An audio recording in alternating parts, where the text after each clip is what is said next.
Mic check, 1, 2. I'm gay for my shoes. I'm Paul atomically. All right, fellas. Is it we're recording now? Everybody asks the same question all the time. You know what I tell people? Oh. Of course we are, ladies and gentlemen. Welcome to the Ayoo Chill podcast. I got my boy in the studio today, Avery / Tryston / everything else in the book. You know, we're going to go through a lot of things today, man. We got a lot of things to talk about, but it's a pleasure to have you in the studio today. Obviously, a little bit of a different scenery today, but you make do with what you got, right, fellas? Mm-hmm. So please, dude, introduce yourself, even though I just said your name. A little bit about yourself, what you do. What's up, everybody? How you doing? My name's Avery. My artist name is Tryston. I'm a musician. I'm a rapper, singer, producer extraordinaire. I've known Beto since we were probably like 11 years old. We used to go to school together, high school and everything, even college. So it's been a long time. I haven't seen him in a while, so this is good, man. This is really good. Yeah, man. Yeah. So, you know, it's funny. You say that we've known each other since we were little. Yeah. One of the first people that I actually even like attempted to actually record something for real was, I believe it was you. Yeah. Because it was funny. This was before I could even drive. And you're like, dude, come over. Like, I got the stew set up and everything. And if I'm not mistaken, it was like your mom or your stepdad's basement, right? Yeah. They had an extra room in the back, right? Y'all were doing like some construction in that basement or whatever, right? Yeah, construction, right? And then you just had a tiny table next to a little closet. Yeah. It's Scarlet. Yeah. Everybody had the Scarlet. Everybody has Scarlet. You had your laptop. I still use a Scarlet. Yeah, dude. I mean, I still use a Scarlet too, man. When I'm editing and everything, yeah, hell yeah. So like, little Scarlet, little laptop, right? Laptop. You had the mic going out from the Scarlet into the little closet, and then over the closet, I think you had like a blanket or something. I had a blanket. I don't think the blanket was there the whole time. The first time I went, like, no, you know, it was like, empty. It was empty. Yeah. It was empty. But then the second time we upgraded. Well, you upgraded. You upgraded. I put a sleeper, like what's it called? Like when you go camping, a sleeping bag. Yeah. And I just tied it up around there. Yeah, man. Soundproofing how you have to, man. Dude, it was so ghetto. We used to run electricity from upstairs to go downstairs. Yeah, dude. It was very ghetto. Yeah, bro, but we worked it out, man. It worked. And we made our first, I think that was the first time I actually put out anything. Yeah. Was the, I cannot define this fate. It's all I'll ever know. Fun fact, I released that on my 18th birthday. Yeah? I remember that, yeah. Is it still out somewhere? I think so. Can people listen? I think it's probably on SoundCloud somewhere. No, probably, I deleted it. Oh, you deleted on SoundCloud? Yeah. So it's nowhere to be found. I don't think so. I deleted a lot of my old stuff. Yeah, you definitely got to send me that track though. I just want it for memories. I have it on my phone. I can send you. Yeah, for sure, dude. Yeah, you know what's funny? We could make the intro of the music for the podcast that song, bro. Oh god. Oh god. I mean, it's not bad though. It's just it's poorly mixed, bro. We didn't know what we were doing. People hyped it. People hyped it when we did it for sure, bro. No, I remember. And yo, dude, make sure you have the mic as close. Like, try to eat the mic as much as you can, dude. Like this? Yeah, hell yeah, bro. For sure, bro. For sure. Because the whole intro, like, I'm gonna have to edit the shit out of it. You want to hear like an ASMR? Like, this is the Ayoo Chill podcast. Yeah, bro. I forget who brought that up one time too. What happened? Someone brought up like an ASMR thing. And I was just like, dude, honestly, I could probably make bank doing ASMR, but I just refuse to. Dude, we're in a library, so you could do it. You could definitely do like ASMR library podcast. Hell yeah, dude. Hell yeah. This is very nice. So, you know, I was saying about the song. Yeah. People were hyped in it when we first went out. I remember specifically, it was your senior year. It was probably my junior year, and I remember being in the Griswold gym in PV, right? Yeah. And I remember when this is probably, I forget why I was in your, we were in the same gym class, I think. Yeah, because they had multiple grades in it. And I remember it was like the ending days of school or whatever, and people were like, yo, dude, you're the one who released the song with Avery, right? Yeah. Did you have another name back then? It was just Avery, right? I have like 5 different names. You have 5 different names, so right? I went by Apex. I went by Izzy Infinite. I remember that. Yes, that's what I remember. I went by Just Infinite. Just Infinite. And then I went by my full name. So when I released that, I was Avery to Rizzy. Yeah. I was kind of dumb. Well, weren't you Infinite? Wasn't I Infinite? No, I changed it afterwards. But I tried to keep it my full name. Like, that was around the time when I released like Land of the Lost. You Remember Land of the Lost? Hell yeah, I remember Land of the Lost, dude. Hell yeah, bringing back hella memories, dude. I mean, yeah, dude, good times. Dude. It was good times. Good times. And like I remember being in like it was like the end of the school year, and like a bunch of seniors came up to me like, bro, you just released that song with Avery, right? And I was like, yeah. And I was carrying around my ukulele. And that was when I first started kind of playing ukulele and stuff.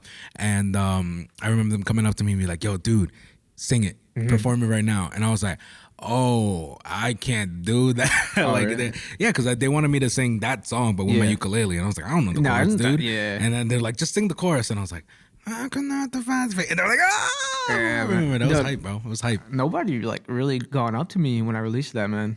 That's crazy. Yeah, that's crazy. Like nobody really like they talked about it and stuff. They said they liked it. I got people like I didn't even speak to like come up to me like, yo, that was good, you know. But back then it was kind of weird. Like we had people love our music, but low key. Yeah, you know what I mean. That seems to be the theme around Jersey. You know what I mean. That's definitely seems. And you know, let's just walk into that. Let's talk about support in Jersey as a musician, as an artist. You know, I don't really think there's a music scene in Jersey. I always see people trying to get something popping. You know, but I don't think there's any one great place to perform. Yeah. Though the scene for, actually, I feel like the scene for playing live music is probably better than being a rapper. Like in Montclair and everything too. Yeah, I mean, like there's scenes to play, there's places to play, there's people who definitely want live music, and I've seen people good bands out there, you know, playing good live music. That band from Willie Pete that you introduced me to, Wishbone. Oh, Wishbone, they're great. Yeah, no, Wishbone's great. Stuff. No, yeah, Wishbone is great. They're talented people. Nick is super talented in that band. The bass player in that band is super talented. The drummer is super talented. Yeah, they're great. They're great guys. Even like Switch Mob, like people coming out here that all the live the people who do main like live performances, they're really good. They're really good. Yeah, I mean like the whole like having a band and stuff is definitely, I feel, an advantage in Jersey. You know what I mean? Because especially like it's hard to kind of just go up. I haven't really gone to any shows that are just like rap or hip hop, you know, and when I do, they're kind of weird, they're kind of lame, especially in Jersey. Like I've been to a couple shows in Patterson, and you know, it's cool, you know what I mean? The atmosphere is different. I really haven't been in anything in Patterson since COVID, but actually the last person I went to was probably he's known as Winter Break now. Yeah. He was XL before. Yeah. Shouts out Chris, man. He's doing really good, bro. He's a great guy. I just saw him perform in New York last week. Yeah. I think it was Thursday last week, bro. I'm actually gonna have him on the podcast. He was talking about coming on the podcast. That'd be cool, man. I'll check it out, man. Yeah. He's doing real well, but like I said, he's performing in the city. Yeah. And even performing in the city it's kind of hard because like, you know, you either get opening acts. I don't see too many up and coming artists who are hip hop people and like getting like headliners or even like, you know, like the opening act before the headliner. You know what I mean? It's a lot of singers, a lot of R&B. A lot of R&B. It sells better, you know, and then, you know, you get to see people who have, I don't want to say more talent, but you know what I mean? Their talent is just more evident. Yeah. It's hard to go up on stage, be a rapper and not doing music that's not hype music. You know what I mean? Like if you're doing hype music, you could literally say probably whatever the hell you want and the crowd is gonna go crazy. Exactly. But your lyricism isn't gonna come out. You know what I mean? And I agree. That's probably what I pride myself on whenever I write music, is my lyrics, you know what I mean? My music, you know, obviously I want my music to sound good, but not everybody's gonna appreciate that when they're just trying to go to a show and get sloshed. Yeah. Speaking of shows, do you remember our New York City show, Momentum Mindset? Yes, sir. Yes, sir. SOBs. You want to get into that, dude? I think we should, bro. All right, dude. Yeah. So we talked about this before, actually. I talked this on the podcast with Pat a little bit. Yeah, shouts out Pat, man. Shouts out Pat, man. Pat so much. Bro, oh Pat's, my gosh. I love, man, dude. He moved to Cali. I know. He was just texting me, man. Yeah. Craziness, bro. Yo, when I go out there, you should come through, bro. I want to. Yeah. For sure, yeah, because I'm trying to go to Cali in probably like January. So. Oh, yeah? Hell yeah, cool, dude. Man, cool. I'm trying to go ASAP. That's funny. Me and my dad were talking about going to LA. Yeah. Around January time. Yo, so if bro. we go, you know my dad's cool, so I'll be out, bro. Hell yeah. So so we used to be part of a boy band. Yes. Boy band called Melting Mindset, right? Mindset. And it's funny because I think we're all in very interesting parts of our lives there. Yeah. So the band was made up of what? Originally, it was 6? It's 7. 7. It had 7 people. So it was me. It was me as Beto, you, Tryston, Alvaro as Alvaro Moore, I guess his name was. Alvaro Moore, yeah. Yeah. Which he's a really great rapper, by the way. He's talented, bro. And he released something like last year. Yeah, which it was really good. Yeah, definitely check it out. So you had Alvaro, right? Yeah. You had Jesse, Mercy Morning, Pat. Dill, Dill's one of those producers, bro. And it's funny, I run into all right, let's keep going. I'll get off track. Pat, and David Tobel. Yeah, bro. Man, shouts out David Tobel, man. I actually haven't seen her talk to that man. I haven't either, dude. I hit him up like here and there. I just don't really hear from him, man. Like I understand people would like go their separate ways, and it's just kind of dude. That's part of life, dude. That's really part of life, and I just wish him the best for him, man, because he's a talented lyricist, bro. And producer. Yeah, bro. I didn't even get to hear a lot of his production stuff, man, but I remember his lyrics, dude, and even who did his lyrics for the song that he hopped off on? Because all right, so we started Melting Mindset back in the winter, I think, of 2018. Yeah, something like that, right? Yeah. And that's when you were living in the basement. That's when I was living in the basement. Of some crazy house. About that. We don't have to talk about that, but man. And we started off in the basement. And I remember you called us all into that basement, right? And it was kind of I mean, I was always open to everything, dude. I was always open to everything. And I remember I walked down there and I see all these guys that I didn't really talk to too much, and you played us a video of Brockhampton. And if I'm not mistaken, it was Star. No, I played Star afterwards. I played I think 1998 Truman, where it was really hyped in the beginning. You can see all the members and stuff, and at the ending it switches, and there's like a complete beat switch with some singing in it. It's just a beautiful production. I'm like, guys, I listened to that over and over again. And I really like Brockhampton. I was a really big fan of them. Yeah, I still am. I still listen to them every now and then. But yeah, man, I was like, you know what? I always wanted to do a group. I have really talented people around me, and I was like, you know what? I'm gonna assemble the Avengers. And yeah, man. And it was an interesting crew because I mean, like, if we're just going by people one by one. I mean, like, for example, David, he brought in a lot of lyricism, and he brought in, you said, I never saw his production skills, but production. He produced Godzilla and Tourette's on the album. That's his production. Wow. Yeah. I mean, both ones. Godzilla is crazy. Godzilla goes crazy, right? So you have him. Yeah. Let's go next down.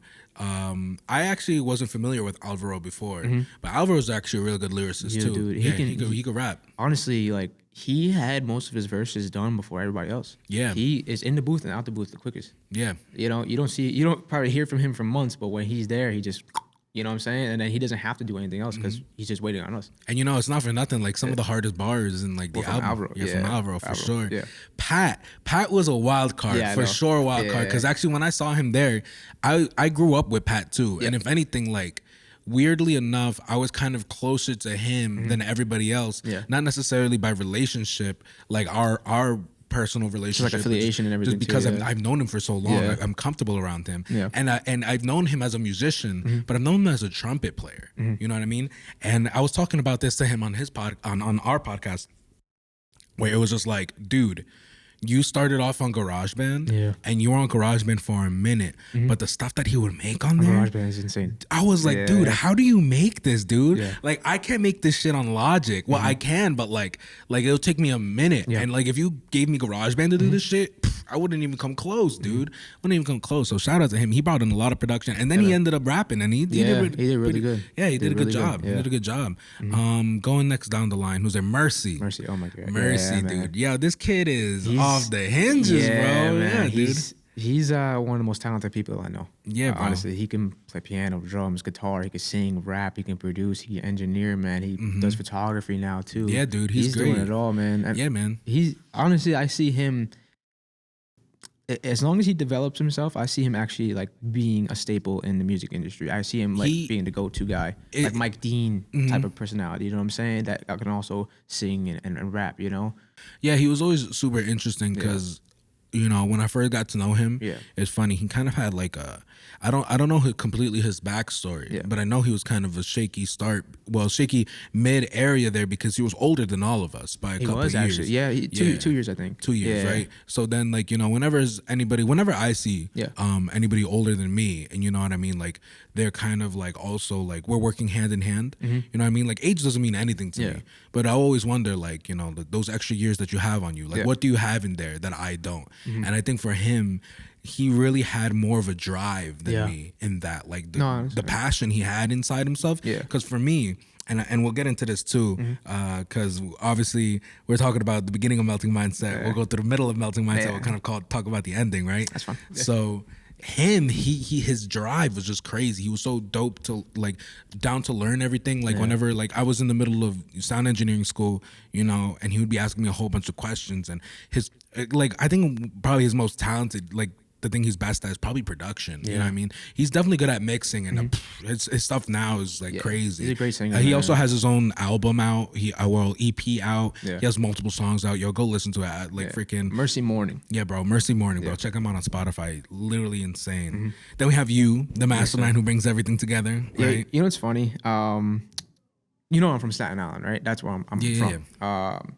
And you know the Wu-Tang is from Staten Island, and I grew up kind of around the same environment as them. I grew up in Park Hill. I had family in Stapleton, so I was bouncing back and forth, and I didn't realize the correlation with my life and the RZA's life, in kind of a sense. You know what I'm saying? Like just involving yourself so deep in music and being able to like assemble people and know what parts or pieces to place, know how to say certain things. You know what I'm saying? Just creating like my own pocket universe through music. You know, I didn't honestly like. I don't know. I was just thinking about that, man. And it's No, bro. special, I man. mean, it's definitely dope because what you did with us and that learning experience we got through that, like I would have never gotten myself. And it's funny, Melting Mindset came in a very interesting part of my own life. It was a weird time, man. Because like, you know, like I was in a relationship starting out. Halfway through it, I was not. I had released my first and only single up until this point, right? 7 days. 7 days, right? And then we released Melting Mindset EP, and you know we were in the studio a lot, and you know it was late hours, dude, that we were doing, and a lot of work. But like, you know, I think developmental wise, it was definitely an incredible time because we decided to release our first EP, right? And everybody kind of had their own song. You had Midwest Freestyle, which went hard as hell. I love that song, dude. I love that song. I kind of had my own little weird alien type song. I forget what it was called, dude. Eternity. Yeah, it was really beautiful, man. And I love the hook. I love the meaning and the message behind it, and just like the keys. The bars were weak. No, it's okay though. It doesn't have to. You don't have to have strong learning, bars, dude. bro. Yeah, like you know, it's about emotion, how you carry yourself. But your what really stuck out to me was your keys.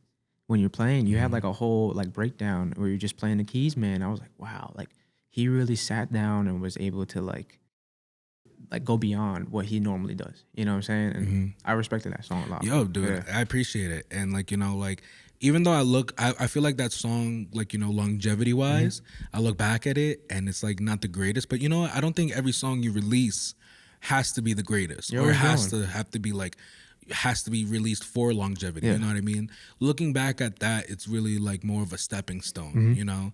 And it's a stepping stone that led into, oh wait, I want you to actually, before I lead into, you know, Kintsugi and stuff, Midwest Freestyle. Yeah. Tell me the story behind that. So I don't remember too much, to be honest. It's been a little while. I remember you took a trip. Yes, I went to Utah. Yes. My mom used to go. All right, so back in the day, my mom was a bad girl when she was a younger lady. Okay, so her mom sent her to a boarding school in Wyoming, and she loved like the scenery. She like really grew up there. You know what I'm saying? And she really missed it. So she brought us, me and my little brother, to Utah, Salt Lake City. And we traveled from Utah to Wyoming. And we went all across the mountains and everything like that. Went to Jackson, Wyoming. We took like an 8-hour trip, like going there and coming back. And just for her to see the scenery. We didn't even stay there. We just went there and came back to Utah. But at that time, we were working on the songs. I was like, you know what? I'm going to call this Midwest Freestyle because I wrote it out there. Yeah. Yeah. And it was funny during that time too. In Utah, there was Comic-Con.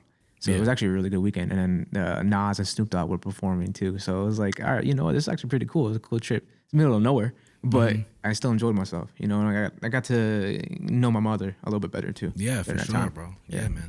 I think it was dope. Like, I think it's one of the best songs on the EP for sure, dude. Like, for sure. I appreciate that.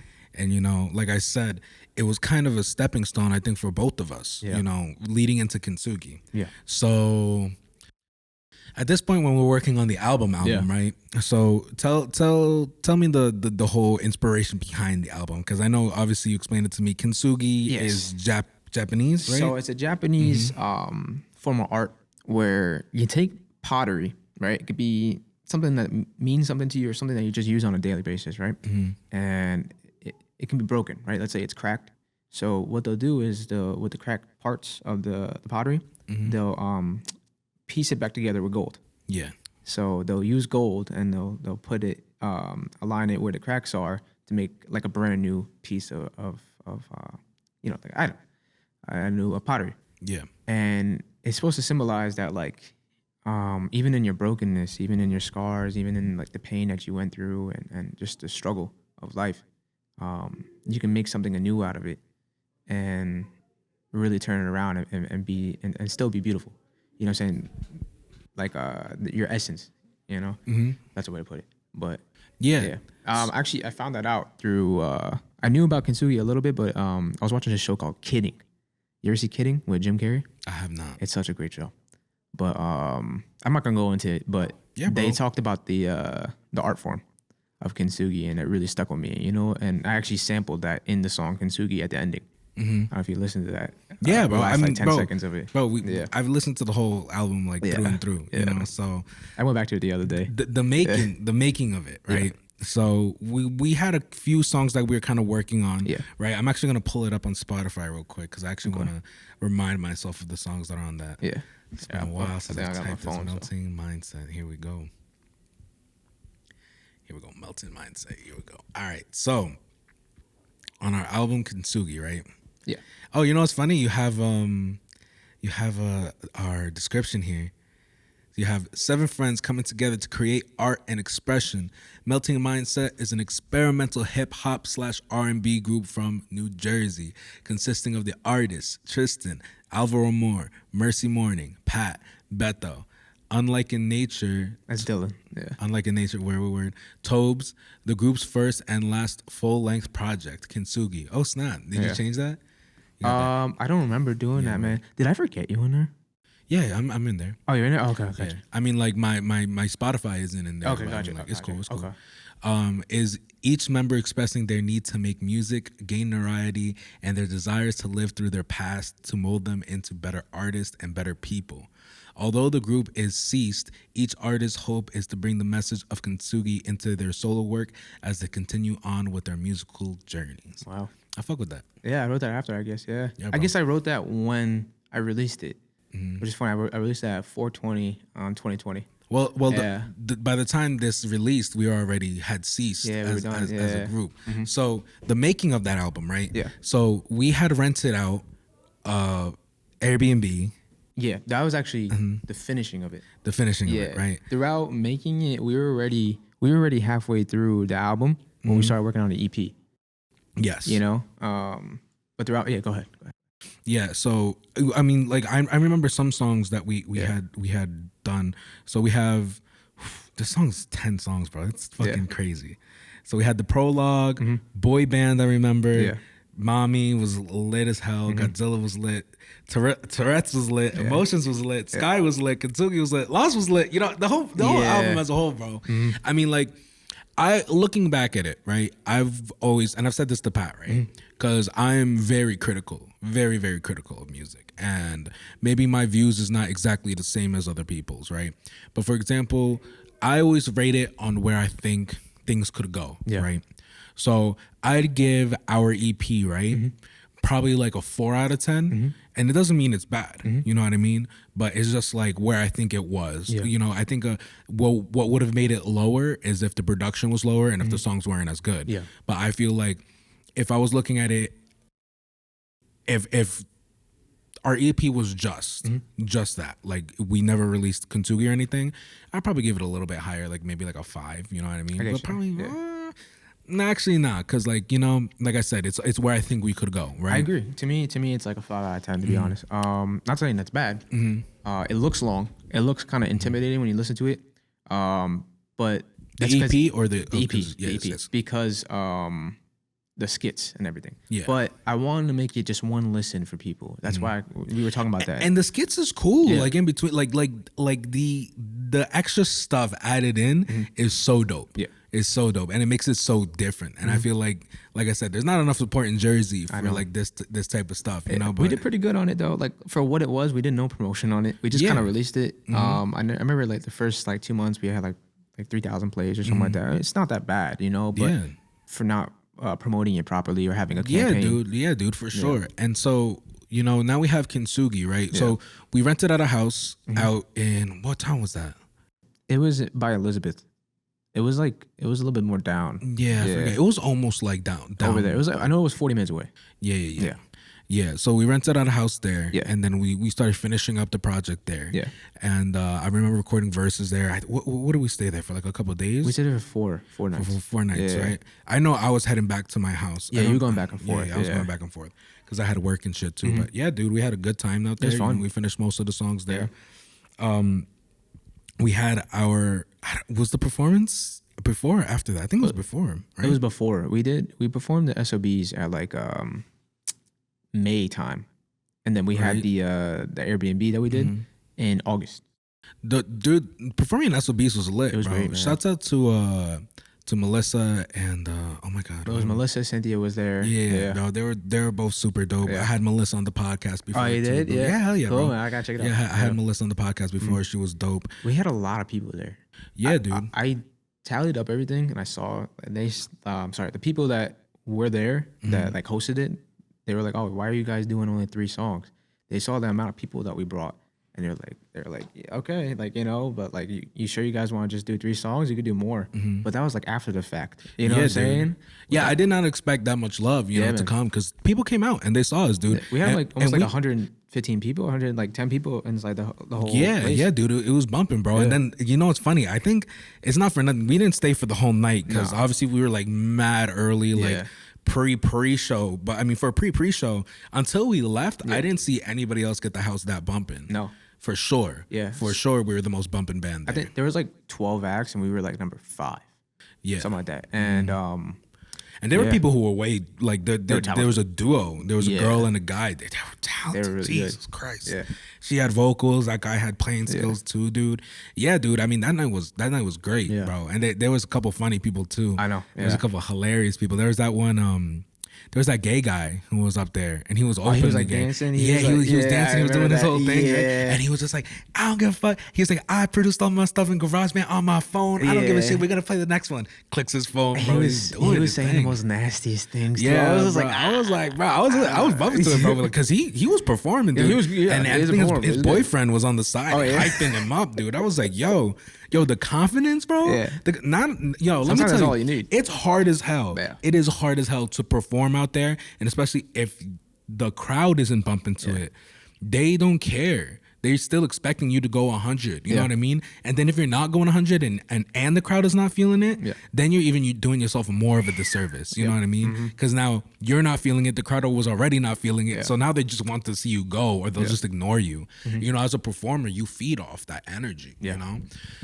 So we released Kintsugi, right? So it took a while to come out. And before it came out, the band had broken up, right? So listen, I don't remember exactly. So you're gonna have to refresh my memory on exactly how we all broke up. But I mean, and we don't have to go into the details of anything if it was super bad. First of all, I just want to say I have no resentment towards anybody. Hell yeah, bro. Everything was all love. It was a learning experience.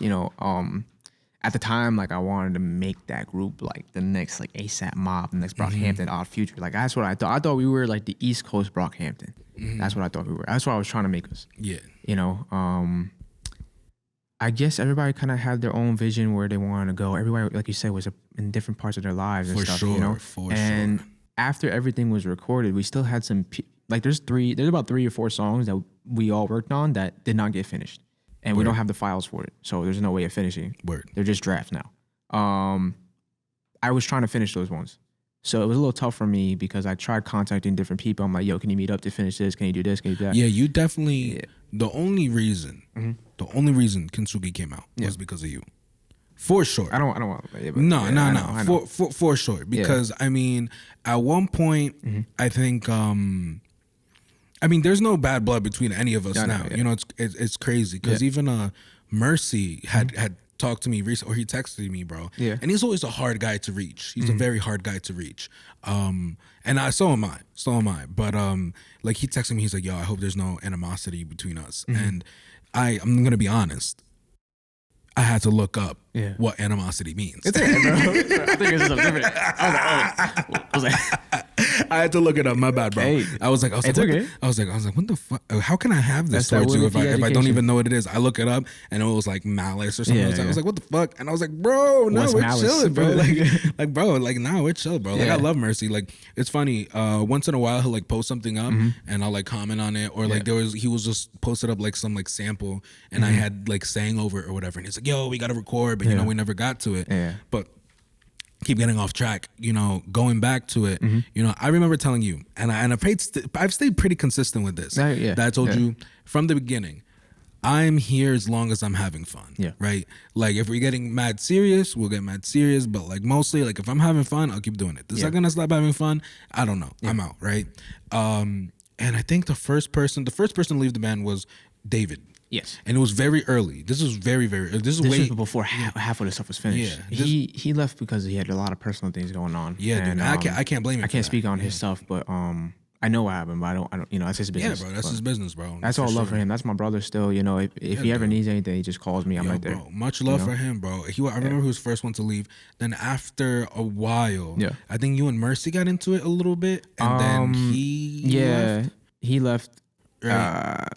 Yeah, I don't really want to speak on anybody specific, but there were people at the time kind of like in our ears and stuff saying you should do this, you should do that. Dude, why are you working with them? Like I said, all that shit is in the past. It don't matter as long as we chill now. You feel me? Exactly. I'm just saying it like how it went, right? Yeah, so then, like, exactly. Mercy, I think after that he left, and then Alvaro, and then Alvaro, yeah, and then I don't know if I ever like truly left, but I just kind of fizzled out. You know what I mean? But you and Pat stayed in contact with a lot of shit. Yeah, that's my guy, bro. I still talk. You know what? I don't think I gave enough credit to Pat. You know, saying because he helped you a lot with finishing Kintsugi, right? He did for sure. Yeah, so shouts out to him too. I think you two are the main reason why that whole shit left out, because you had come to me just to listen to some stuff, give you some advice about some stuff, but really at the end of the day I was kind of like, yo, if this comes out, if it doesn't, you know, it's whatever. And then when it did come out, you know what I mean, like I know we got into a little bit, you know, because I was just like, I didn't promote it as much or whatever, and I was kind of just like, to be honest, at that point so much time had passed in between that down in the house, finishing the album or whatever, and then actually releasing it. I don't know how long it was, but it was a while, dude. It was about like 8 months. Yeah, dude. It was almost a year. I remember it was almost a year, dude. So my thing was like, I had a whole vision. I had it mapped out. I had like about 3 albums like mapped out. Not excluding the EP, like 3 albums individually. And then I wanted to basically like do like a Wu-Tang thing where we're a group, but we can also get signed to other labels, or if we want to do our own thing. I wanted to do visuals. I wanted to do photography, like photo shoots and everything. I wanted to take it serious and do like a brand direction. We ended up going to the mall and shooting something there, and which it was never dope. Released that. It was dope. I know Pat still has the files. It's just he did a 360 camera, so it was a little hard to. I got to see that. Yeah, dude. but I know it's for sure. And you know, like I respect the vision, and even more so now. So Kintsugi comes out, it doesn't get the love it gets. The album work, by the way, that Pat did. Yeah. Freaking like this is classic to me, dude. Like it looks gorgeous, bro. Like the little gold, it almost looks like a gold sun in the middle with like blue waves in the back. Dude, it's beautiful. Yeah. It really is beautiful. And then listening to the whole thing, you know, like my favorite song on the album, I mean, I'm biased against it, but it's definitely Sky. Sky's dude. my favorite too. Bro, Sky and Kintsugi, man. Bro, and yeah. Sky, the ending message in Sky, Yeah, you know what I mean? Like just the whole what's it called? The samples in it, or, you know, the little talking you got at the end. Yeah, that's Kid Cudi. That was Kid Cudi. It's great, dude. Like it's great. And you know, Pat loves the album. Like I think he's the #1 fan. If it's not you, it's definitely Pat, bro. Right. Bro, Pat loves this album, bro. And I think it's too because of Pat, because, you know, like, dude, like for me, like, I don't think I appreciated it enough. You know what I mean? At the time, like, you know, I've seen a lot of this stuff, you know what I mean? I think the problem as an artist too is that we compare ourselves so much to other people, and we're not just proud of our own work. And at the end of the day, fuck what everybody else has out, what levels there are, what production skills they got out, whatever. If you look at the difference between Melting Mindset EP and Kintsugi, it's night and day. I know. Yeah. Absolutely night and day. And, you know, I think Pat, I'm sorry, Pat, again, because I know he was a little bit offended, because I remember I told him, I was like, yeah, if I had to give, you know, Kintsugi a 1 out of 10, I'd probably give it like a 6.5 or 7, right? And then he looks at me, he's like, dude, what the fuck is the matter with you? But like I say, a lot of the stuff I rate is based on where we can go. And it's like, if the difference between EP and Kintsugi was so crazy, I could only imagine if we worked on another album and really like got stick together and like doing our shit, like it would probably be like better than Kintsugi. And to think of our work being better like than Kintsugi is crazy to me. You know what I mean? I think it would be impossible for us to not come out with something better. I re-listened to everything lately. I took a long time, almost like 2 years of not listening to it, and I re-listened to it, and I'm proud of it, and I love it.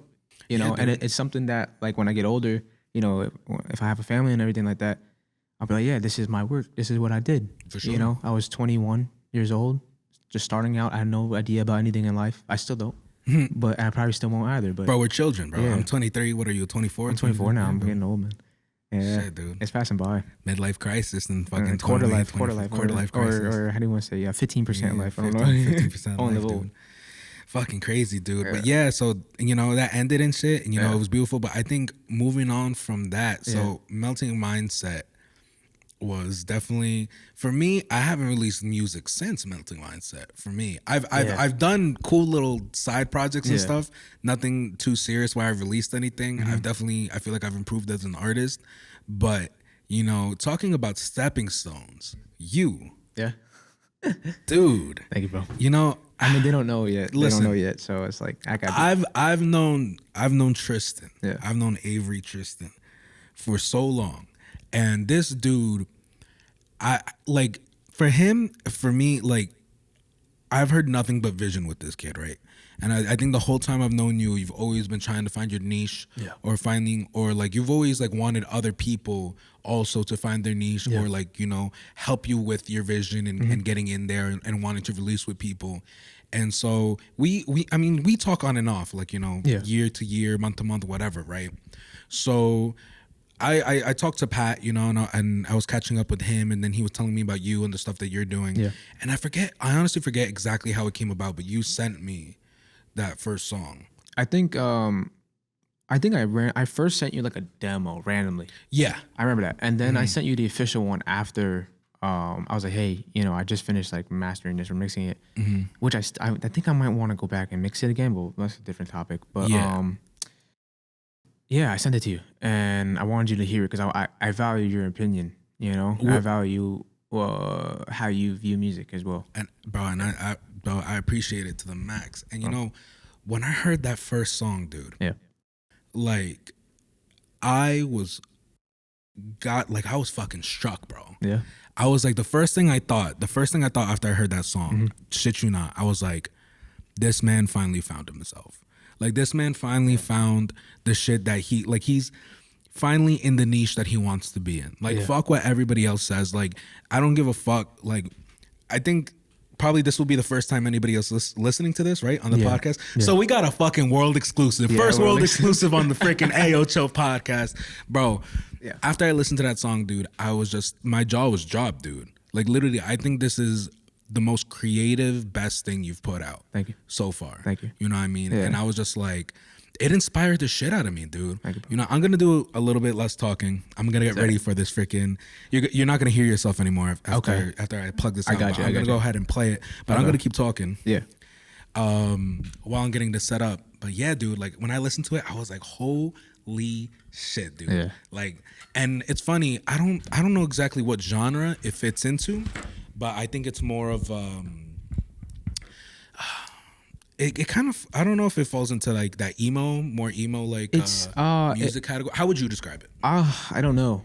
That's my thing, because I'm a student of music, man. Like, I just take everything from every genre, whether it's hip hop, indie, whether it's like soundtrack music too, man. I take it, and I guess you can put it in a category of like indie and emo, but I'm not really trying to go for that route. For sure. It's just an expression of self, to be honest, man. And I always wanted to use actual like live instruments and stuff. I was kind of sick and tired of hearing the, you know what I'm saying, and samples and the whole thing. There's no samples at all. There's one sample. It's the ukulele, but it's still a live instrument, you know. But everything else, like the strings and everything like that, you know, it's just, this song is coming from the heart. But, all right, dude. So you wanna play it? Yeah. Without further ado, bro, freaking world premiere right here, right? So we're gonna, just so I have it easier to play it in my ear and edit this after, we're gonna play in 3, 2, 1.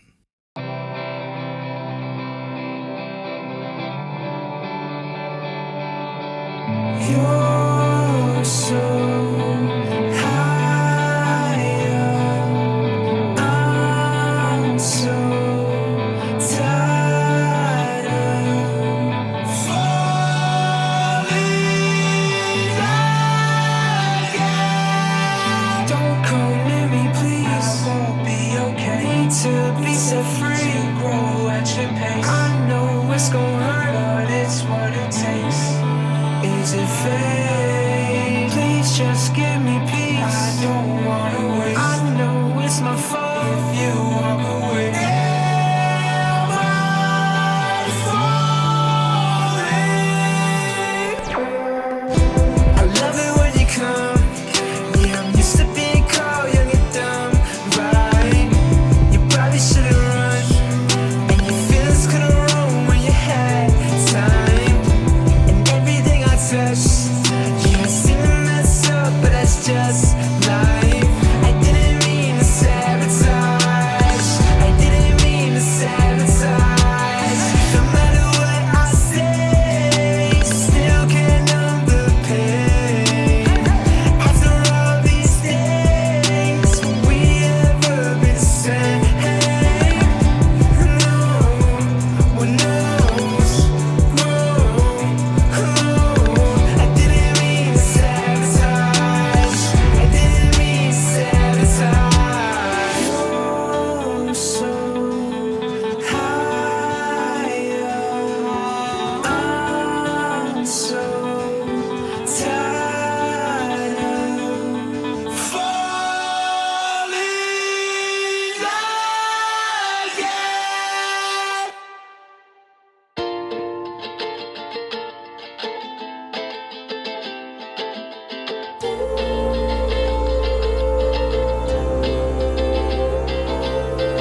gotta be fucking kidding me, dude. Dude, they and hold up. Let me get these freaking. Go ahead, bro. Go ahead. Let me get these fucking. Dude. Yeah. Dude. Yeah. Dude, that's freaking incredible, dude. Yo, congratulations, man. Jesus Christ. Bro, that is so dope, bro. All right. Number one. Yeah. Let's talk about the lyrics. Go ahead. Not complicated lyrics. No, I try to keep it simple. Not complicated lyrics. You know me, at I can all. spit. Yeah, I know you can spit, dude. I know you can spit. Yeah. Dude, not complicated at all. I think the message, I think the simpleness with it. Yeah. The production even in the background, it's not too much in your face. It's very subtle. Sabotage. Yeah. Oh, man, I'm so excited to get into this, dude. What was the idea behind the song?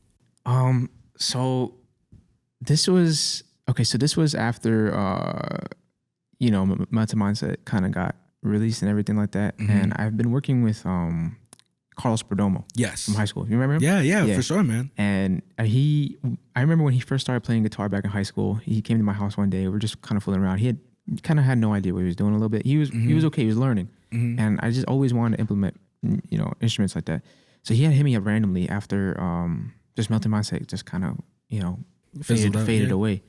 And he was like, hey, man, he's back home from college and stuff. He's like, hey, do you want to just get together and kind of like, jam a little bit? I don't play any really instruments. I just know how to produce, which I guess is an instrument now. But I went to his house and that was the first song we ever made.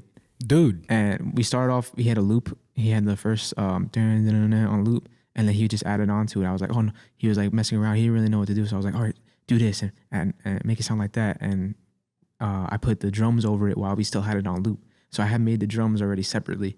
And then we just re-recorded it into the FL Studios, and then we had a demo. And then I just made the second half a completely different song. I made that separately, just not thinking anything of it. And I was like, you know what? What if we put them together? And it sounds beautiful, man. And then, bro, I love it, dude. Thanks, I love it. Yeah. All right, number one. Yeah, go ahead.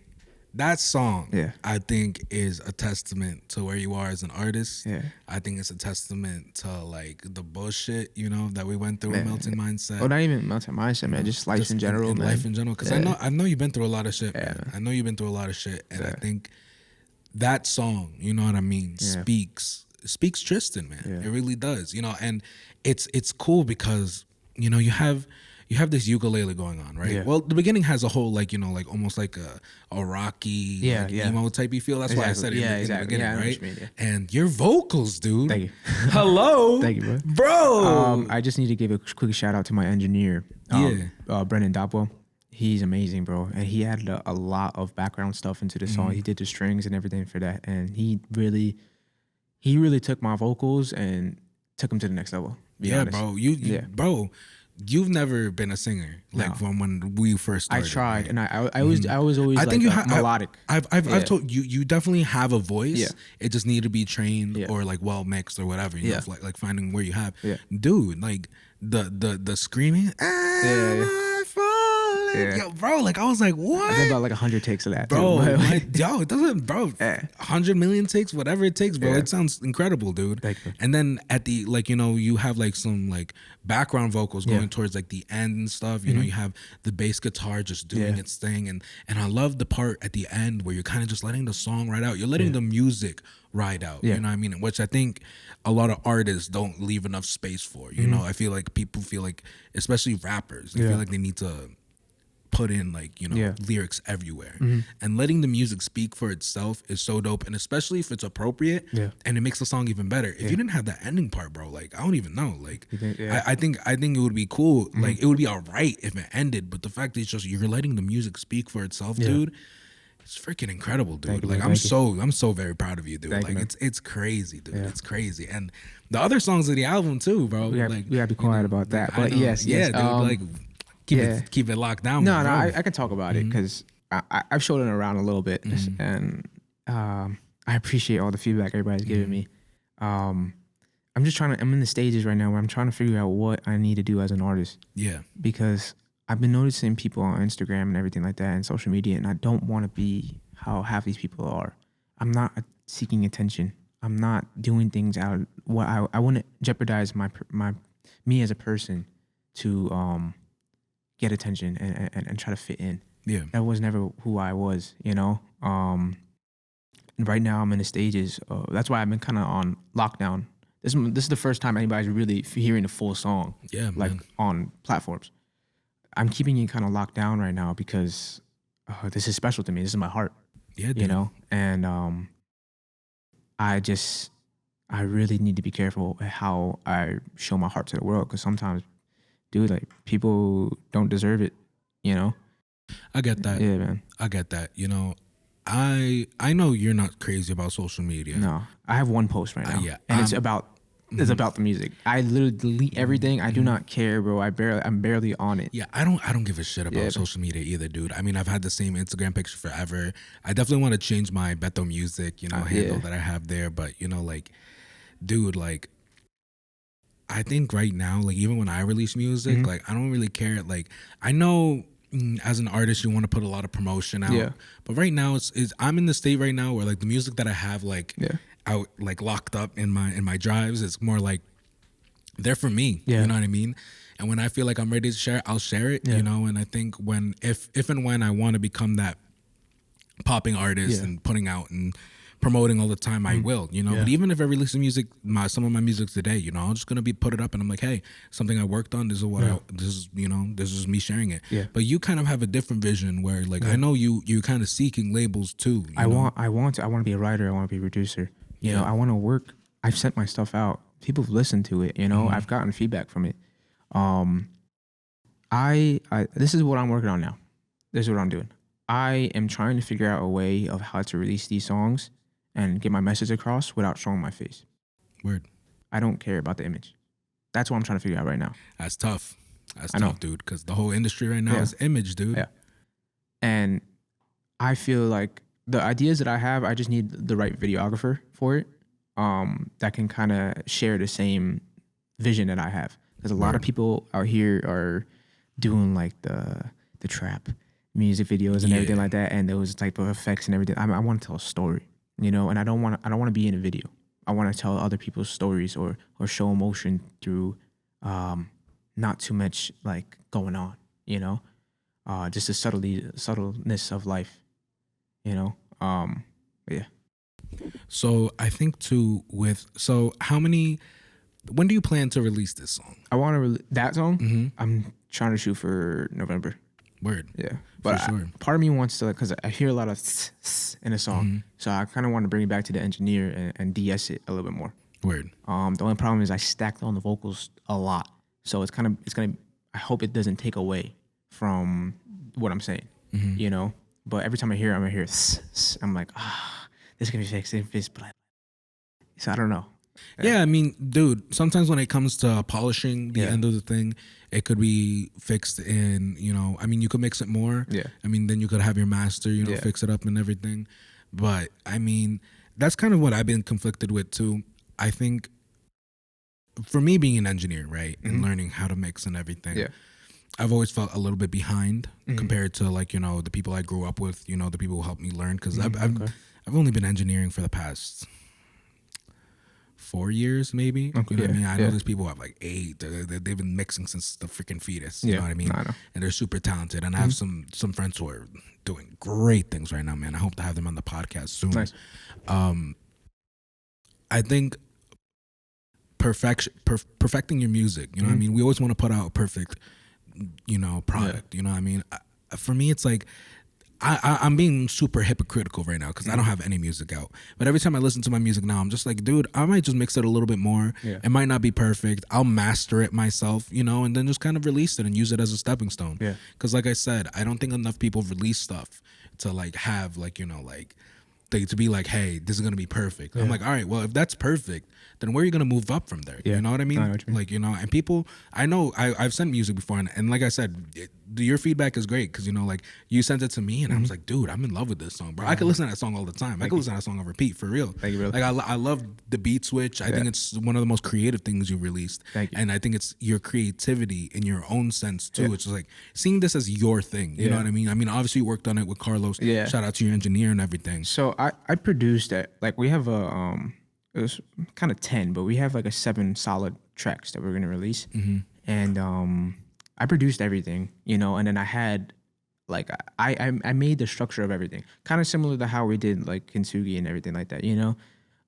Is there a story behind this album as well? So the album's called Goodbye Sabotage. Word. And it's me expressing myself and coming to the realization that, you know, it's kind of a continuation of Kintsugi almost, where I talk about things in my past, either that were done to me or that I've done. They don't define me now. As long as I'm changing my life and I'm moving forward and getting past self-sabotaging. You know what I mean? This is all about growth and development. And I'm sure we're gonna have another podcast where we actually deep dive. Yeah, we can deep dive into it. That would be super dope. And there's one track. There's like a lot of solid tracks on there, but I'm talking about like they're my heart. You know what I'm saying? That's like I love them. But there's one track I have, nobody's really listened to it yet. It's still like a demo stage, but it's called Gravity. And I literally say my life story from like beginning to now in like 2 verses, and it sounds like that. When that releases, I know like I know it's gonna touch people and help people. Word. And that's all I want to do with music. I want to help people, and you know. So what's your advice to people who are coming up? Because I actually had. It's so funny. I had two guys here. I've talked about them on a couple podcasts. Okay. Name was Justice and Apollo. Justice is a rapper. That's Apollo is a producer. I know Justice. I know it's Keith's little brother. Yes, sir. Yeah. Yes, sir. He's nice. I remember when he first started. I talked to him a little bit. I had them on a podcast. You did? Yeah, I gotta check it out. Podcast, dude. Okay, yeah, cool. I had them on a podcast, and you know, I was talking to them. And it's so funny when I was talking to them, I saw younger us kind of in them, you know what I mean? Like, like not exactly, you know what I mean? But it's just like, you know, Justice is talking about his music, and he has some solid stuff, you know what I mean? But I was telling him, like, you know, he had some trouble answering some of the questions that I was giving him, and I feel like it was similar questions that I'd probably had struggled, you know, talking about. What were you asking him? Like, for example, like I was like, oh, like, what's your favorite song? And then he told me, and then I was like, why is it your favorite song? And he's just like, you know, it makes me feel good. It gets the people going, you know. And I was just like, yeah, what else you like about it? And he's like, you know, it's just a good song. And sometimes you don't need an explanation, you know. But that's all a part of growing and knowing yourself. Yeah, and then you know, his producer Apollo, you know, they're both really cool young, you know, like guys. And you know, it's just like I was talking to them about, like, you know, oh, how you feel about. I was like, where do you have your music right now? Yeah. And he's like, oh, I just have it on SoundCloud. And I was like, why don't you have it on Spotify? Why don't you have it on Apple Music? Why don't you make your outreach bigger? Yeah. And he's like, oh, nah. He's like, I feel like when my music is better, when my music is more like, you know, it's perfected more. And I was like, dude, I was like, you just want people to listen to it. You know what I mean? I was like, to be honest, anybody tells me to listen to their stuff on SoundCloud, unless they literally send me the link themselves, I'm not listening to it. If it's easily accessible, I would. And, you know, for what, $7 a month, you know, on DistroKid, you're not gonna have your music out, you know. And it's no bashing them, bro. Like, I'm just like, we talked, and, you know, we got to know each other a little bit. So it was really cool. And, you know, so back to my question, what advice would you give to somebody who's coming up, you know, or like just getting started with this? I say stay true to yourself. Don't follow, you can follow trends as long as you are telling your story. I know people want to make different types of music. I know people want to make hype music. I know people want to make stuff for the club, but like, just stick true to yourself, and good things will come.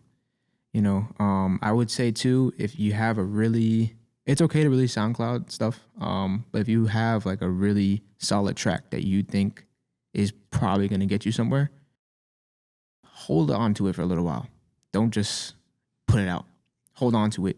Learn yourself. Learn who you want to be as an artist, and make a brand, and then release that slowly. Because too many times I've seen really good songs like on SoundCloud where people release it and then it goes nowhere, or they're not ready. Like the artist pages are not ready. That's kind of why I'm sticking to my stuff right now and not releasing anything, because I know I'm not ready. I need to develop my brand, my image, even though I don't want an image. You get what I'm saying? Yeah. But I need to develop that first in order for me to actually like release this properly. Send it out to you know, different labels if you can, different marketing agencies, people who are creative directors, you know, get some advice. I would say too, don't copy somebody, but get somebody that you really are inspired by. Like me, you know me, Kid Cudi. Yeah. that's my, you know That's what I'm your saying? dude. That's That's your my dude. guy. That's like, I'm like Kid Cudi. You know what I'm saying? Like, that's my guy. A lot of my stuff is relatable to him. A lot of my stuff is because of him. You know what I mean? And just find that person that you see yourself kind of mirroring almost, and then just don't copy them, but like see different posts that they do and be like, you know what, I could do that. I could do it this way. I could do it that way, and then you'll learn yourself, and then you'll grow into your own. That's what I would have to say. That's dope, dude. Yeah. And when it comes to making your music, you know, it's actually, whenever I have artists in here, it's a beautiful thing because, you know, I have a different connection to, like, you know, anybody who comes in here in the sense of like the process of going into your songs. When you're making your music, what is your process like? Do you go lyrics first?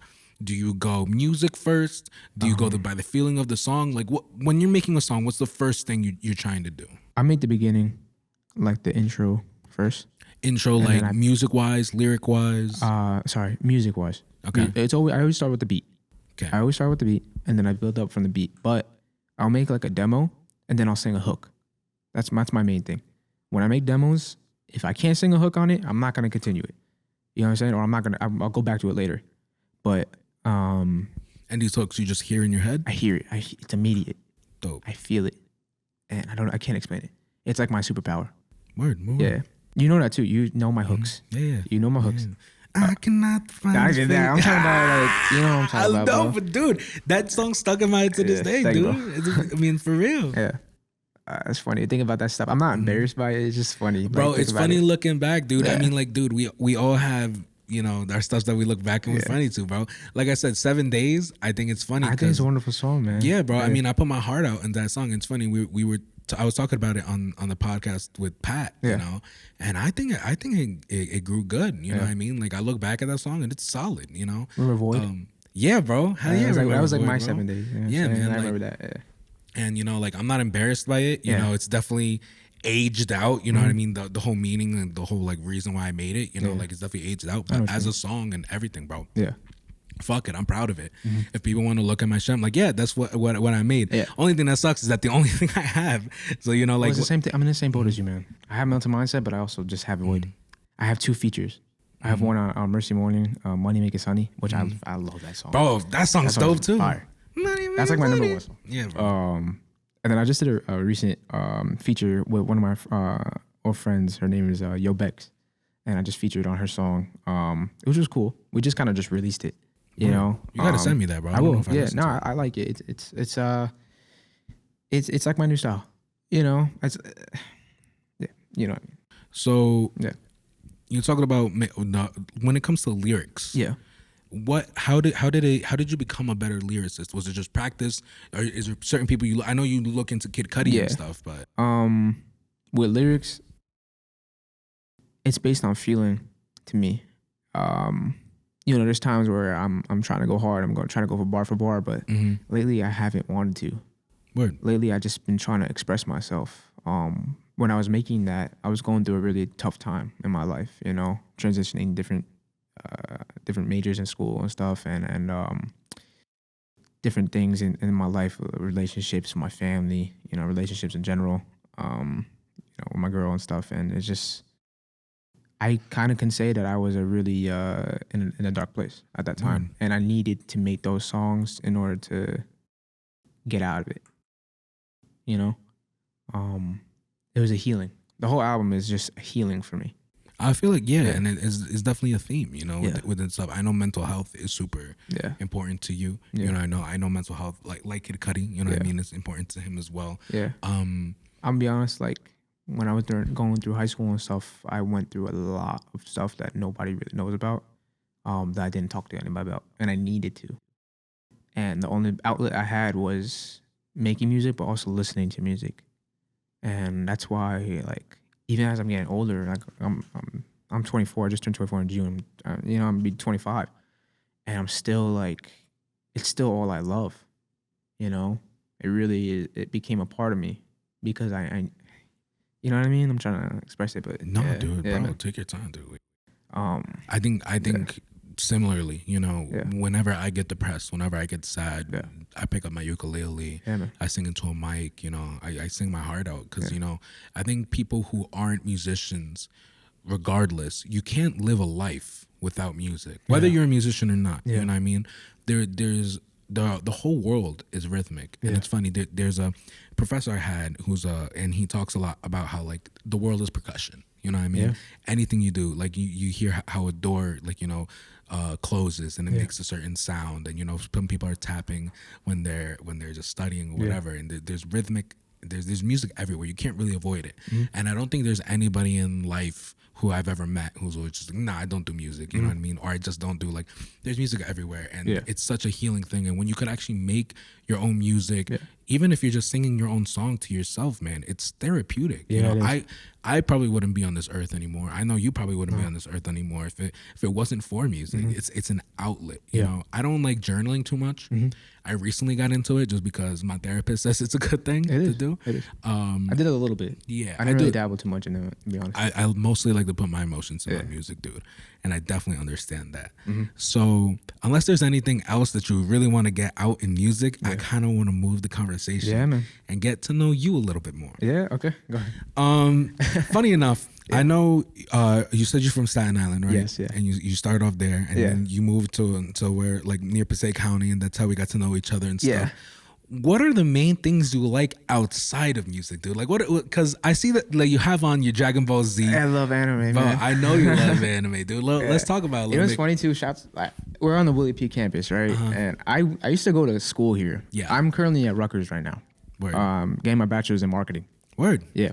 I used to, my whole school journey is a journey. But shouts out to, like, I got complimented like by 5 different people on my way here just because of the jacket. They're like, yo, sick jacket. Where'd you get that from? Bro, anime is man. definitely been popping more into the mainstream now these past couple of years, dude. I love it, man. And you've been into it like since, like, I know. Oh, like, yeah. when you were That's little, my dude. dad, man. My whole family put me on like 2 years old, man. I was watching Dragon Ball Z every Saturday, you know, Naruto. My dad was watching stuff before I was.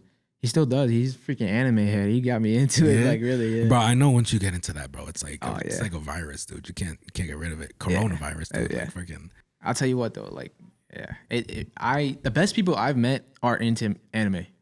The best people that have the best personalities into anime and music. Yeah, dude. Straight up.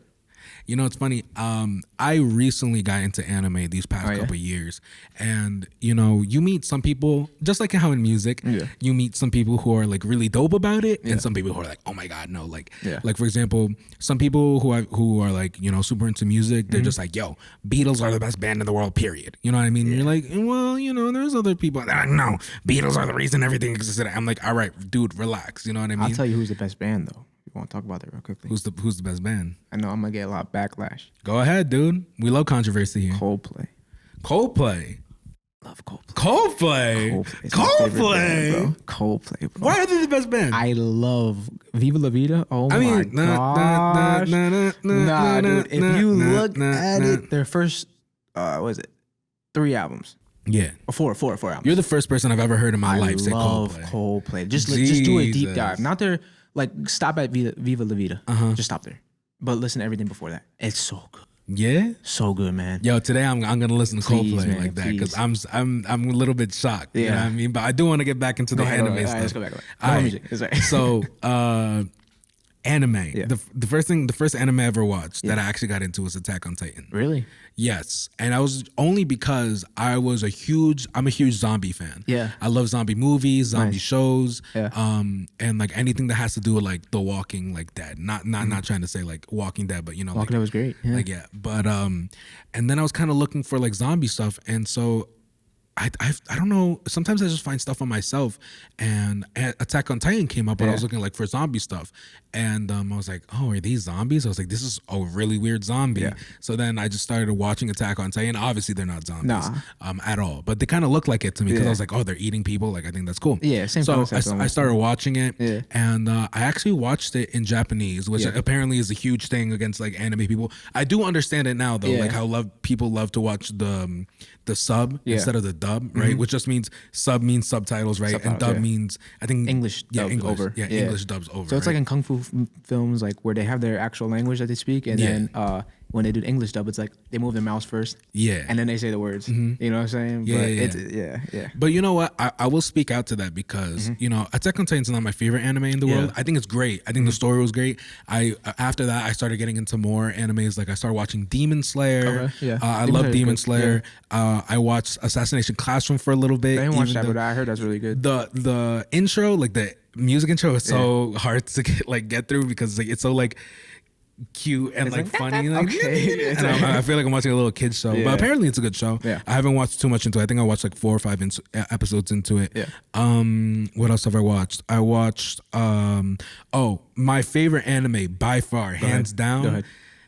One Punch Man. Really? I am so into It's One funny. Punch I can see Man, why. bro. I can see why. Bro, Yeah. actually, It's all like, satire, too. It's great. I'm so into One Punch Man that I actually started watching YouTube videos on the manga and stuff, and I'm actually Caught up with the manga? I actually want to buy all the manga and read them from start to beginning. Like that's great. I feel like this is my first step into becoming like a real like anime like stan, I guess, or whatever. But man, I love One Punch Man, dude. Like I love I love the humor in it. Yeah. I love the whole idea of this guy's just ridiculously stronger than everybody else, and this is the first time where I was like, I don't really think the dub and sub was too important. You know, like for example, One Piece. I watched One Piece too. One Piece is great. I haven't gotten through everything. I've only gotten to I know. It's actually this.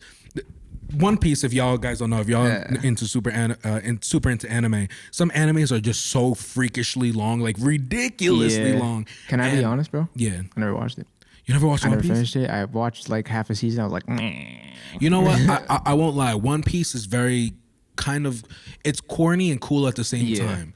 And I don't like corniness, but like the action is so dope, and like the stories like that leads up behind it, I think they're pretty cool. Yeah. That's why I've watched it so far. They actually released a couple of seasons of One Piece on Netflix, and that's how much I've watched so far. I gotcha. Which I think is like maybe 3 seasons, and I don't even know how many seasons there are. oh man, it's a long. It's about 1,000 something it's episodes. it's insane. It's insane. It's not gonna But finish. The same reason why I'm starting One Piece only because I really like it. I don't know why I'm such a hypocrite. I won't do Naruto. Yeah, I will not do Naruto. And you want to know why I won't do Naruto? Go ahead, tell me why. You know what? And I get the same reactions that everybody who fucks with Naruto. That's okay. I used to watch Naruto as a kid. Loved it. I still look up like the battle scenes on YouTube. Love it. I think if I got into the story, I would love it. Yeah. I'm the type of person who, when I watch a show, I need to watch every episode. Period. I can't skip episodes, and I've heard this from every Naruto fan before. They're like, dude, there's episodes that you could skip. Yeah. But for me, I'm just get so heavily invested into a character, right? Or I go so invested into a story that I feel like those outside episodes that really don't add too much still add something in my mind that I like to connect, right? And I know there's a whole online like forum that tells you which episodes you can skip. Yeah, that's how I did it. And I just feel like I would feel so bad skipping it, you know? And then regardless, I'm going to end up watching the ones I don't skip, because even if I skip it, I'm going to end up finishing it, and then I'm going to be like, damn, I'm going to go back and watch those episodes that I skipped, because maybe there was something that was left out. I think you should do it like that. Be honest. Watch, go by that forum, because that's how I did it. And then afterwards, if you want to learn more about, let's say like Yamato or something like that, or Itachi's like, you know, childhood type, you can go back and watch them, because a lot of them have nothing to do with Because how many episodes is Naruto? It's about 700, I think. Yeah. It's great though. The story is wonderful. It's a beautiful story. That's the first anime I cried. They just released something recently on YouTube of the anime. It was on the popular page. I think watched it this morning, or it might be the other morning. Boruto. Maybe it was Boruto. Well, Boruto is his son. Is his son, right? Yeah, and they've been yeah, I have not caught up with Boruto, but I heard it's going crazy now. Yeah, because there was something recently where I don't want to spoil anything for you or about anything. Kurama. I don't know if it was Boruto or if it was, I don't know. He was sitting in front of this fox. Yeah. All right. Don't talk about it. Let's not. Let's just not. Okay. Spoil it for people. It's definitely Boruto. Yeah. No, I know exactly what you're talking about. It was released yesterday. It's 3 minutes long and it has 3 million views. Yeah, man. Everybody's going crazy. I know what it is. I don't want to spoil it for nobody. Yeah. So like I said, I watched One Piece and One Punch Man, dude. It's great. Like, dude, it's like watching it in Japanese is so much different than watching it in English. Yeah. When I was watching One Piece in English, I was like, okay, it's like whatever, because I didn't think like the personalities were so different that you lose anything from watching it in English. Rather than when you're watching One Punch Man, right? It's like the actors in English, like it's just not the same. You know what I Yeah. mean? It just doesn't feel the same. It doesn't feel right. You know what I mean? I understand. It's like almost like a feeling thing. You know? So there's one anime that I watch only in English, and it's called Full Metal Alchemist Brotherhood.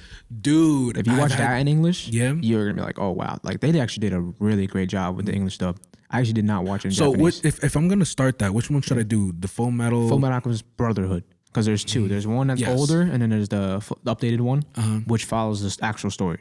The older one was they were releasing the episodes while they were still working on the manga, so they kind of departed on the story. But the Full Metal Alchemist Brotherhood is from like start Are to they finish. both finished? Yeah. But Brotherhood is on Netflix. I think they're both on Netflix, but Brotherhood's on Netflix and it's really good, man. That's one like my top. Right now I'm reading something and it's very different.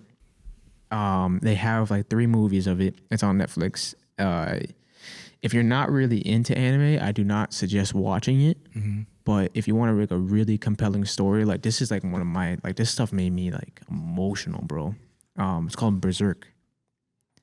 I've seen it's on Netflix, right? Yeah. Yeah. My cousin got me into it. My cousin actually has a tattoo from Berserk. Shouts out Javi. He's I am the gatekeeper. He's a DJ. He's actually living in Germany right now. He just moved. Yeah. That's dope. Yeah, man. But he put me on and he prepared me for it. And when I got into it, I'm telling you, bro, it's like Game of Thrones, but like times like 10. To be honest, bro. Word. Yeah, man. Damn, then I need to get into it. Yeah. You know what's funny? I watched a little bit of Baki. You watch Baki? I watched at a little all? bit of Baki too. I'm not super into it. I'm not into Baki. I'm not into JoJo. I'm not into like those like really like. Ooh, like I've, you know what I'm I've, saying? I've had people put me who want me to get into JoJo. I just Yeah. literally didn't like. I just didn't make time for it. To Yeah, be yeah. honest, you know, Baki, I kind of have like I watched the first couple episodes Yeah. and then like I kind of just let it run in the background, like coming in and out. And spoiler alert for Baki. Do you care if I tell No, the I don't care. spoilers? I'm not gonna watch it. Because there's this one part where it got really sexual. And like basically this girl that he's in love with, right? I heard about this. He Yeah. finally hits. He Yeah. smashes, right? Okay. And then all of a sudden, like it has this whole scene where he's smashing her and shit. They're in Yeah. some shack or whatever. And the whole time he's like, you know, like smashing, he's like, man, I could feel all my powers like, you know, go crazy. And I was like, God damn, this is what happened. This is not what happened when I lost my virginity, bro. When I lost my virginity, it was kind of just like, yeah, thanks. You know, like shit. That Good was job. that was an experience. Yeah. And you know, he's going through all this stuff, and then he becomes freakishly like just large. stronger, right? Yeah. And these two people who like he just finished smashing, right? And he's like walking with this girl, and like, you know, it's funny. I think they do a good job, and like, you know, you could tell when somebody just like fucked or something because they're just walking different, they're Yeah. like holding themselves different, right? And funny. he's literally walking like that. These He's like two 17, guys, right? yeah, something. I don't even know how old he is in the show, bro. But like, and he looks a lot older in the Yeah, show they too. all do, yeah. They're like these two muscular guys come and jump and whatever, Yeah. and the guy is just like basically he's just like, yo, so you just smashed, huh? yeah. He's like, oh, you feel the power of sex, right? And I'm just like, dude, what is this, bro? And then he's like, yo, don't fuck with me. I'm not a virgin no more. And he's like, oh, you're not a virgin no more? He's like, what if I smack your girl? And he goes like, go to Tiger. And the girl's like, he's like, I'll help you. He's like, yeah, I got this, babe. And then he just like ripping these people, bro. And it's just That's like, funny. I was like, word. I was like, damn, I need to smash more, I guess. Fuck, damn, bro. Like, shit, I don't gotta hit the gym anymore, I guess, bro. Fuck it. I was That's fuck. funny, bro. Yeah, it's a weird show, bro. It's it definitely weird. I don't know if I could really get into it anymore. You know what I mean? If you think that's weird, then Berserk might be like weird. Yeah. But yeah. There's another Seven Deadly Sins. Seven Deadly Sins is good. Yeah, I like Seven Deadly Sins. I didn't finish the newest season that Yeah, came me out on neither. Netflix. I haven't really had any time, really. But, Yeah, for real. But like the beginning of that so far, I haven't watched crazy into the new season. New season is like you fall in love with the characters. I like, you know, shows that make you fall in love with the characters more and more. It's pretty dope. So besides anime, is there anything else that you do within your free time that maybe people don't know too much about? Right now, I'm just been working, man. I've been working and going to school. And just What you finished work up. as right now? I'm a salesman.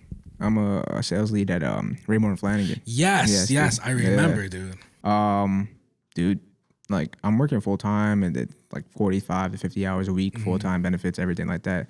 It's honestly It's dope. been doing me well, bro. Be honest, I remember I don't want to talk too much about money, but I remember I went in there with basically nothing, and then now I'm good, bro. I'm good. That's good, bro. You know? I'm glad to hear that. I'm glad they're doing well too. Yeah, bro. man. Like as long as the company's treating you well. I mean, like it's funny. I just got a new job. Yeah. I was kind of looking for a job before, and I guess I probably should have hit you up because you mentioned Raymore Flanagan to me before. But you would have done great, man. Yeah, to be honest, as a salesman. I was in Texas at the end of August, and I kind of took a whole break during the summer. I didn't work at all. Yeah. I saved up enough money to just chill. I just graduated too in August. I had to take my last summer class. Man. Yeah. Thanks, dude. I appreciate it. And I was kind of looking for jobs because my last ice cream job, because I was working at Sip and Swirl, right? It wasn't bad, but they just made me work crazy hours. The paycheck wasn't coming out like how I thought. I was in love with Cinnabon when I used to work there, dude. It was great. Now I'm working at a restaurant as a server. Nice. What restaurant? I'm working at oh my God, why am I blanking on the name right now? Jesus Christ. I used to be a server. Yeah, I know. Yeah. You worked at I worked at a couple. I worked at Jose Tejas. Yeah, Jose Tejas. And I remember the other one. A lot of places, yeah. We filmed that music video in the parking garage. Yeah, that was funny. It's called Delmonico's. Where's that at? It's in Cedar Grove. Okay. It's a steakhouse. I'll stop by. Yeah, for sure, man. Yeah. I mean, it's like a high-end steakhouse, bro. Like, Nice. so far, I've been talking to other people about it, and they're like, yeah, dude, you're gonna make great money there. Only problem is not crazy hours there. Okay. But I work like 20 hours, less than 20 hours a week. Yeah. My paycheck comes out pretty solid. Good, you know what I mean? It comes, that's the serving money, man. I'm making the same money that I was I could probably making same or better money. Than I was working at the ice cream place. Yeah. And I'm working half the hours. So far, I'm in training. It's definitely weird. Yeah. Serving, because I never saw myself, I never looked down at like servers. Yeah. I've always appreciated what they did. But I always told myself that's never something I can do. Yeah. I think I could excel at. Yeah.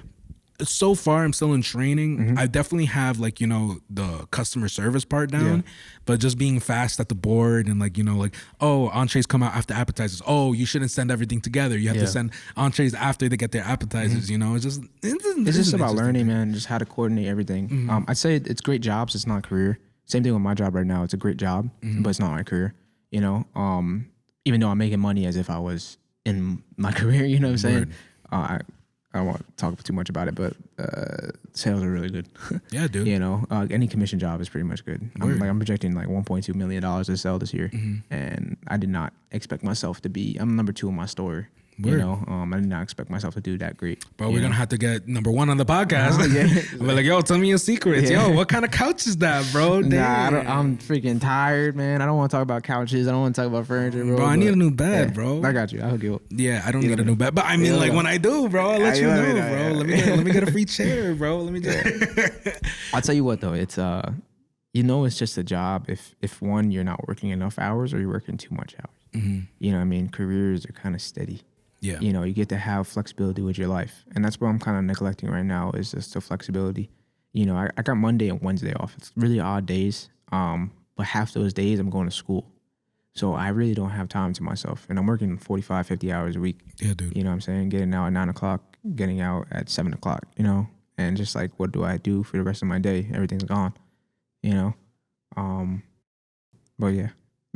Yeah, dude. So, we're coming to the end of our podcast, which is insane. Yeah. I feel like we've been here for maybe five minutes, dude. I really appreciate you having me on, dude, man. Bro. I thank you so much for coming on, dude. Like, honestly, I'm so excited for your music to come out. Thanks, we're definitely going to have you again whenever you decide to release everything, for sure. Thank you. But is there anything else, like a last thing you want to talk about? Or are you pretty set with everything? You know what I mean?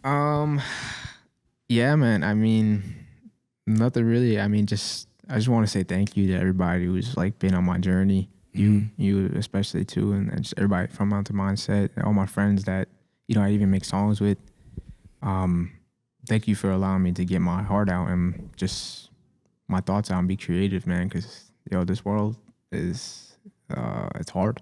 Yeah, this life is hard, and you got to keep on pushing. You got to keep on going through. The struggle. You'll find yourself in the struggle. Word. So, as we're coming out to the end of our podcast, I usually have one question. Actually, before that, let the people know where they can find you. Instagram, Spotify, everywhere. All right. So my Instagram is Avery Tryston, AveryTryston. All right. I got one post on there, so don't be afraid. You can like it and follow me. I'll follow you back. I'm open to collabs too, so you let me know. My Spotify, iTunes, everything is just Tryston, Tryston. All right. Expect new music and expect to see me on here again. Yeah. Bet, dude. And you already know where you can find me. It's BETO_music. You can find the Ayoo Chill Podcast at Ayoo Chill Podcast on Instagram, Ayoo Chill Podcast on YouTube, and everything else. And while everything is playing out, and my camera just shut off, so I mean, like we're missing this little end footage, but it's completely cool, dude. I usually ask somebody one question, and usually it's funny. Sometimes it's controversial, but this time I kind of have an interesting question. If you had to choose between making a song with Kid Cudi or making a song with Coldplay, who would it be? Oh God.